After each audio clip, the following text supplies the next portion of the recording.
Hello, my name is Ray Montgomery, and today I have with me Assistive Technology Specialist Mindy Evans. How you doing, Mindy? I'm doing well. Today, we want to talk about Global Accessibility Awareness Day, which is on May 20th, and we want to highlight some of the assistive technology that individuals who are blind or visually impaired use in their everyday lives to be more independent, whether that's to work, go to school, just to play, and just to live in today's ever-changing world. So today, Mindy and I will be demonstrating several high-tech assistive technology devices today to give you guys give you guys a glimpse of what our world is like. So Mindy, today I want to start with you and learn a bit more about you and your role here at Bosman Enterprises. So Mindy, how long have you been working here at Bosman? Since 2008. And you are the assistive technology specialist, correct? Yes. And how did you get into that role, and how did assistive technology play a role in you becoming successful? Well, it's actually a really strange story. I kind of happened into this role. I started out here in our call center. I did a few other things. But along the way, I was always assisting people with things such as JAWS or questions about phones, iPads, those types of things. And so when the opportunity presented itself, after I had tested a few websites and a few other things for accessibility, when the opportunity presented itself for an accessibility specialist, then I decided to take the role, and that's what I've been doing since 2016, I believe. Cool. So you are very much all about the tech and all about the gadgets and things like that. Absolutely. So let's talk about JAWS and screen readers. Could you talk about what is JAWS and how does JAWS make a person who is blind more independent? Well, JAWS stands for Job Access with Speech. Mm-hmm. And so no, it's not just the shark, even though they do have a shark logo. But so a screen reader basically reads vocally or in Braille, which we'll get to in a minute, anything that is on the screen. So someone who is blind would be able to hear what is on their screen being read out loud, or if they so choose, there's what's called a refreshable Braille display, and JAWS can output that same information into Braille for someone who either prefers it or someone who is deaf-blind and cannot hear. Okay, so JAWS will allow a person to access the web, do Microsoft applications. Pretty much anything that is on your computer, JAWS is going to be able to read. Okay. I just want to give people a glimpse of what we hear every day. I don't know if you guys can hear that, but this is JAWS right here at its finest right now. Got things up right now. And it really just talks and lets us know what's on the screen. We're able to do Word, PowerPoint, Excel, search, go online. How is screen readers today, Mindy, especially dealing with COVID-19, how has being able to use the computer been beneficial? Well, I mean, I've been able to, like everyone else, work remotely. And if it were not for accessible technology, that would not be able to be a thing. But I mean, I was able to get onto our local network and get onto, everything that I needed because, the computer was accessible to me. Talk about that, because right now we have a 70% unemployment rate among people who are blind and visually impaired. So how important is it just to be able to work remotely and also really to be able to, shop online and just be more independent? It's definitely important. I mean, technology has changed the game in terms of someone who is blind can do most of the things someone who is sighted can do. They might have to do them a little differently, but they can be done. And I think a lot of people, the reason we have a 70% unemployment rate is a lot of people think that someone who is blind may not be able to complete the same task when in fact they can due to the technology that is available. Okay. And here at Bosman Enterprises, about 55% of our staff is blind or visually impaired. So assistive technology and just being able to work remotely and to continue to do our jobs even in the midst of a pandemic has been very great. So I want to move on to another piece of technology that you brought with you today, which is the Braille display. Talk to me about the Braille display and how that works. Okay, well, I brought two sizes of them. This one is a 40 cell right here. And then I have this little tiny baby. This is the 14 cell display. And so any of these, basically, if I were to turn it on, then if I were to connect it to a device, which I'll connect it to my phone here in a minute, but I mean, even as you can see, I just turned it on and it's telling me it's connecting to something, I don't know. I have this thing paired with like 5 different things. But it basically, what happens is whatever is on the screen or whatever is in the device itself, because this device has a menu, will pop up on this single line of text, so that you can read in Braille what it says on your device. Okay. So how does that make you more efficient at your job? Well, for me, if I need to read something off, I don't want to have to listen to Jaws say it, memorize it, and then repeat it back. Yes. Or, I mean, especially back in my call center role, that was very beneficial. Or for me, sometimes I absorb information better if I can actually read it. So it's pretty much like my screen, because I grew up learning and using Braille. So for me, it makes it accessible to me. Okay. So just really even those low-tech devices like Braille is very beneficial, right, to learn for people to Yes. stay literate and to be able to even be more independent at that time. Well, right, so that you can use things like, you know, if a restaurant has a Braille menu, you can read that. If you're in a hotel, you can read the numbers, the Braille numbers on the elevator, all those types of things. Okay. So how does that Braille display work? I've never really used a Braille display. I'm ashamed that I'm not as Braille savvy as you. I know it loves to be dangerous, but I'm not as Braille savvy No, it's all as you. good. So, give me like 2 seconds. Oh, no, now it wants to cooperate. Of course, now I'm gonna lock my phone. So it's telling me that it's 10:16. I'm gonna unlock this thing. Mhm. We're gonna pray that it, hey, we did it. So I'm seeing that it says, you know, social folder, music and videos, streaming music. So if I were to open any of these apps, I could read what is on this display. And so then I can read, like if I were to open my email, or my personal favorite is I can actually text. This Braille display has a 6-dot keyboard, so I can send a text message from this. So if I'm in a loud environment, I can still text somebody even though I cannot hear my phone. Wow, that's wonderful right there. That is wonderful. And I've done it. And what's crazy is at this point, it connects even to my watch. Okay. So we're going to talk about that here shortly. Talk about the Apple Watch and the advancements in technology with the Apple devices and how these devices really are changing the lives of people who are blind right now. Well, and especially with, I think it's actually more appropriate to start with the phone because it happened first, if that's okay. So of course, as you can see, I'm holding an iPhone. It's the same iPhone 11 Pro that anybody else would go buy. I might have a different case or a different cover than you, but that doesn't matter. But the iPhone has VoiceOver built into it, so essentially I can buy the same phone, and either by telling Siri to turn it on or using an accessibility shortcut, which for those who are curious, if you have a brand new phone, if you tap your side button 3 times or your home button if you still have one, it'll turn on VoiceOver. So you can buy your same phone that anybody else would use, and then these phones have so many apps and things that are accessible and can provide information to those of us who are blind or visually impaired. So they're really, you basically have a palm-sized computer / assistant in the palm of your hand. Yeah. And also with the phone, there's a lot of different accessibility options for people who are blind, visually impaired, and for other people with other various disabilities. So you could change the font, you could change the zoom, the hearing. It's so many different accessibility things that go on with the iPhone. It's crazy because people always ask me how to use that phone that has no buttons on it. So until they see you turn on that voiceover and they start talking at a rapid rate, they don't know what it's saying, but that's a good thing. Yes. But how does that phone actually enhance your independence right now? What kind of things can you do on that phone? Well, first of all, I do all the same things. I admit I'm, the social media junkie and do, Facebook, Instagram. I mean, just last night I took a picture on my porch swing. So I do fun things like everyone else. Every year I take a picture of my Christmas tree. But then in the independent side of things, I have several apps on my phone. There's one called Seeing AI, and it does a lot of things. It can identify currency, it can read documents, it can read short text. It even has a little thing in it where I can run around my house and it'll tell me whether or not my lights are on. Mm-hmm. So, I mean, just those types of things. And then there are a couple of other apps. There's one called Be My Eyes and one called Ira. And those are where you can connect to an actual human being and they can assist you with your surroundings.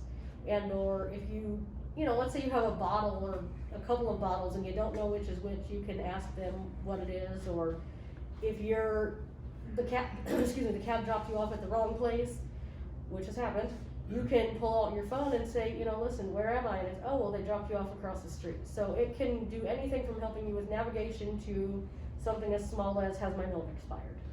Touch on Ira a little bit more. I know Ira is very popular right now. It's a new app where you get connected to an agent and they're able to actually walk you through step-by-step directions to get to different locations. They're able to identify your clothing. So talk about Ira and that whole subscription. So Ira is a service where you are connected to, I did mention Be My Eyes, that one is mostly volunteer based and they have some specialized help, but with Ira, the reason it is a paid service is the agents are put through a rigorous training program and they have signed a lot of non-disclosure agreements so that you know that your information is confidential.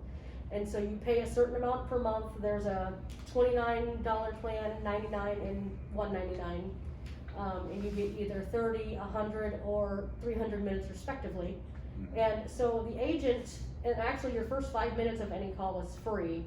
So if you only take 6 minutes, you've only used 1 minute of your whatever pool you have. But anyway, long story short, Ira can do, if you can think of it, they can do it. I mean, just last night I was trying to match a table because they ran out of the color that I had, so I was trying to see if a different color would work, and it's not going to, but that's here nor there. But I mean, I've done everything from that to having them help me navigate from my hotel at a convention to another hotel to attend a function. So they can do anything big or small.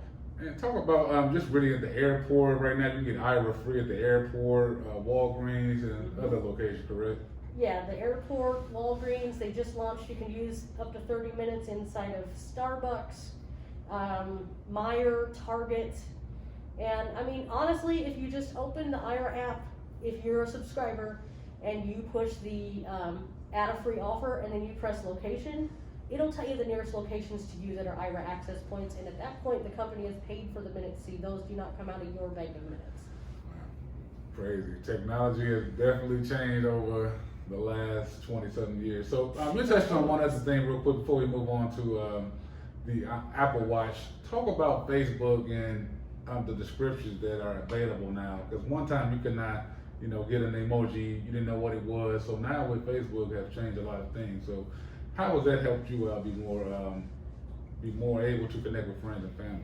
Well, Facebook they're trying. I'm not gonna say it's perfect because sometimes you'll put something up and it's a microphone and they call it an ice cream cone, but but they're trying. It's it's artificial intelligence that's trying to describe the picture. And like one time I took a picture of myself and it called me a child. I don't know what to think of that. But, Wow. I know.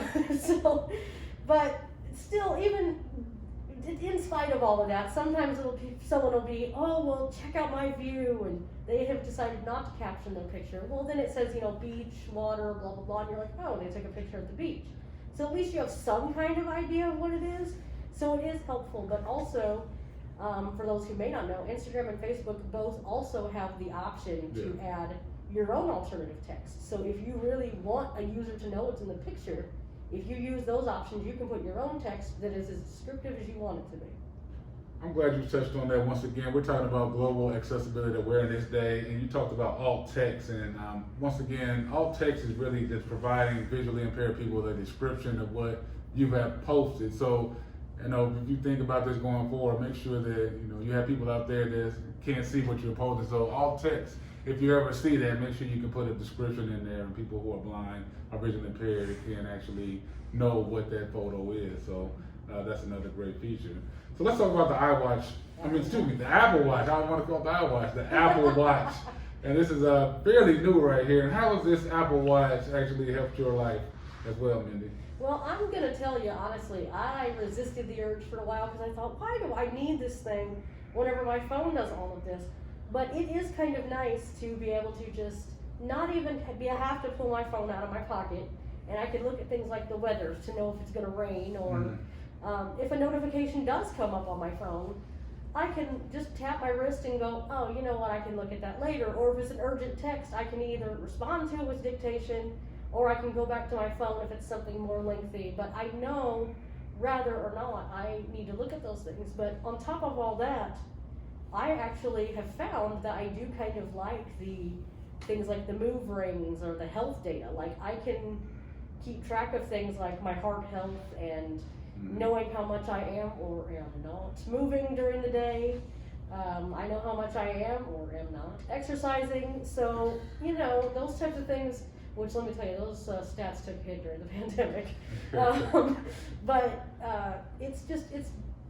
I won't say it's a have-to-have item. Yeah. It is a luxury, I won't pretend, but it has been very nice and more valuable than even I knew. And the cool thing is you can set up different faces with what they call complications, which are basically the apps that appear.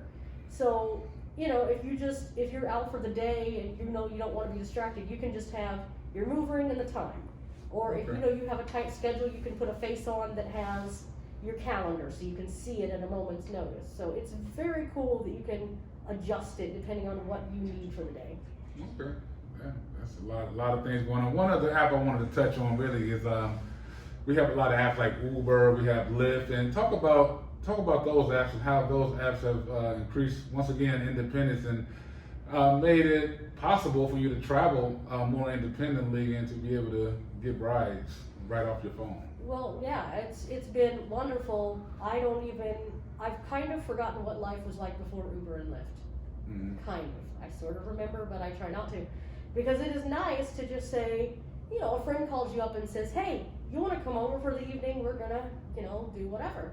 It used to be that it was like, oh man, I'd love to, but I really can't because you'd have to set up a ride, a few days in advance with something like paratransit, or you'd have to pay for a cab. Well, now we have more reasonably priced rides that can get you from point A to point B. And you can get them on demand. So while we can't drive a car yet, it's still coming, at least we can get on demand ride service so we can be more spontaneous and do things more independently and just like anyone else do. You can pick up and go and do it. And I mean, on top of that, I know you didn't ask, but I'll say things like DoorDash and Uber Eats. Again, if you want a meal and yes, you can go to the restaurant and get it if you want to, but if it's just something like McDonald's, I don't need to sit at McDonald's and eat that, and so why pay the cab fare? I'd rather pay, a little bit to have someone deliver it, and it's less expensive than a cab, and I, got my quarter pounder craving taken care of. Yeah. Definitely, it makes life way more better right there when you're able to order food on demand, and it's not just helping folks who are blind; it's helping anyone who cannot drive anymore. So definitely great. You're able to do Amazon shopping now. Yes. You're able to do all those type of things. So technology has definitely made life more inclusive for all people, not just those who are blind or visually impaired. And I know we have a lot of high-tech solutions here at Bosman Enterprises. Could you touch on Blind Square for me, and how Blind Square is really helping people here at Bosman Enterprises travel and navigate the building independently? So, Blind Square started out as an outdoor navigation. While things like Apple Maps or Google Maps can get you there, they're not telling you what you're passing, they're not telling you what street you're coming up on, those types of things. And so this tells you all of that. Well, then the folks at Blind Square said, well, that's great, now we can travel outside, but what happens when you go in? So we have what is called a BPS system.